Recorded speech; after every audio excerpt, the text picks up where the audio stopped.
Shalom, kita jumpa lagi dalam program I Don't Know You dengan tema konsekuensi gagal menghargai undangan surgawi.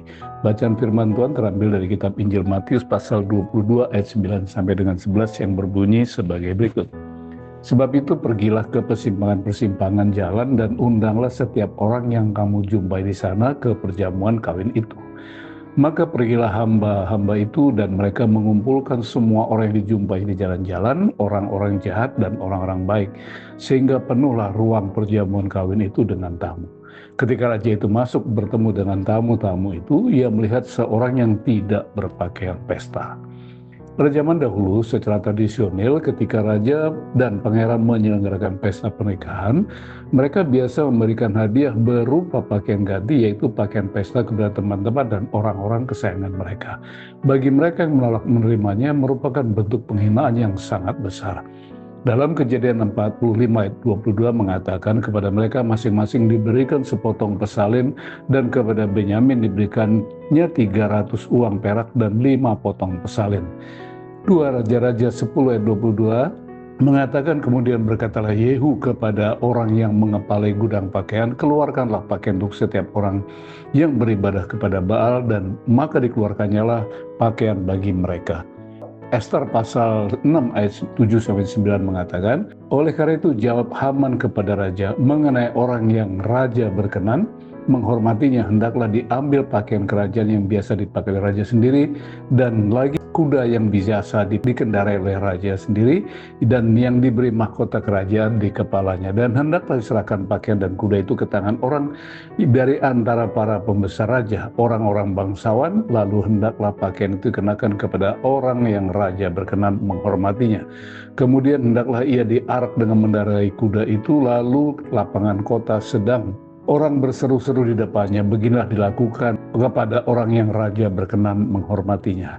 Ester pasal 8 ayat 15 juga mengatakan sebagai berikut, dan Mordekai keluar di hadapan raja dengan memakai pakaian kerajaan daripada kain ungu tua dan kain lenan, dengan memakai tajuk emas yang mengagumkan serta jubah pada kain lenan halus dan kain ungu muda. Maka kota Susan pun bertempik soraklah dan bersukaria.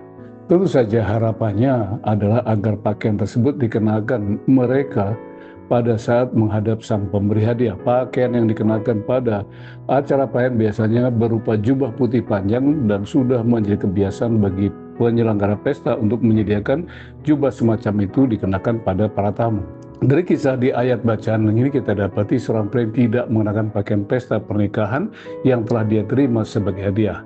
Hal ini membuat tindakan orang itu semakin tidak dapat dibenarkan. Ia datang dengan pakaian sehari-hari yang biasa sebagaimana saat ia diambil dari jalan raya.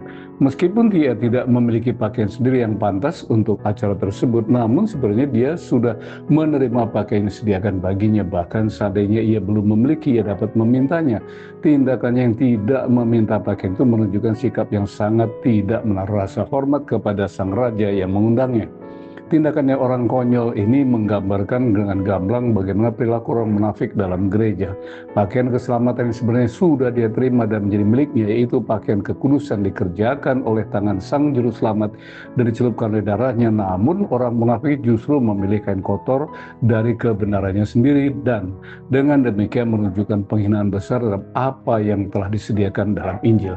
Ia patut disalahkan bukan karena diundang, bukan pula karena datang sebab ia memang diundang secara cuma-cuma, melainkan karena ia menunjukkan penghinaan yang sangat besar kepada Raja Sion, yaitu dengan menghadapnya sambil membawa segala kekotoran dan kain compang-campingnya serta menolak untuk diselamatkan melalui cara yang telah disediakan dalam Injil. Bahkan ketika ditegur, diberi kesempatan untuk mengenakan pakaian yang disediakan, dia mengabaikan. Matius 20:12 mengatakan, ia berkata kepadanya, hai saudara, bagaimana engkau masuk kemari dengan tidak mengenakan pakaian pesta? Tapi orang itu diam saja. Dan sebagai akibat tindakannya yang tidak menghiraukan teguran sang raja, orang itu ditangkap dan dilemparkan ke tempat yang paling gelap. Matius 22 ayat 13 mengatakan, kalau kata raja itu kepada hamba-hambanya, Ikatlah kaki dan tangannya dan campakkanlah orang itu ke dalam kegelapan yang paling gelap, di sana terdapat ratap dan kertak gigi. Saya tutup dengan 3 closing statement. Yang pertama, tidak seorang pun dari kita yang pada hakikatnya layak untuk mendapat bagian dalam kebesaran Tuhan. Namun oleh karena anugerah dan kemurahannya kita dilayakkan untuk menerima, oleh karena itu hargailah anugerahnya itu.